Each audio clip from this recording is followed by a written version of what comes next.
орчинд. Наад тэгээд би нөгөө дотоодын Энэ дотор өөр нэг юм байсан шүү дээ. аяллыг яаж гоё болох вэ гэдэг яриа хэлнэ гэдэг чинь тийм. Тэгээд ерөнхийдөө бол би ингэдэг нэг жилийн турш одоо гишүүнчлийн карттай колонкоос түлшээ авдаг.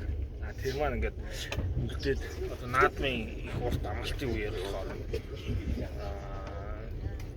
тэр гишүүнчлийн картанд цугласан мөнгө маань 460 за заримдаа 520 мянга ч хүртсэн байдаг. Тэр мөнгөө одоо яг тэр аялах буюу дотоодын аяллыг үед хэрэглэхэд амар тийм болдог. Бензиний асуудал бүр шийднэ гэсэн. За тэр гишүүнчлийн карттай дэлгүүрээс юм аваад ахаар яг явах үедээ замын хүнс тийм тэр мөрийг бол асуудал шийддэг. Тэр чинь гэрийнх болохоор хамаагүй өөрлөлтөө 620-30 мянган цаас цугцсан байдаг. Яг заримдаа нэг мөнгө дүүргүй болсон үедээ 50% тэрийг хэрэгэлдэг. За тийм ийм амархан арга байдаг шүү. Гадаадын аяллаа баг зэрэг хэмнэсэн гэсэн мөнгөө цааш нэгэдэвэл бас болно. За энэ миний аяллаа мөнгө бол одоо 300 мянгаар аялж байгаа. Хятадтай нэг бас нэг үзэсгэлэн бодлоо очиж үзэх зорилготой явж байгаа маа.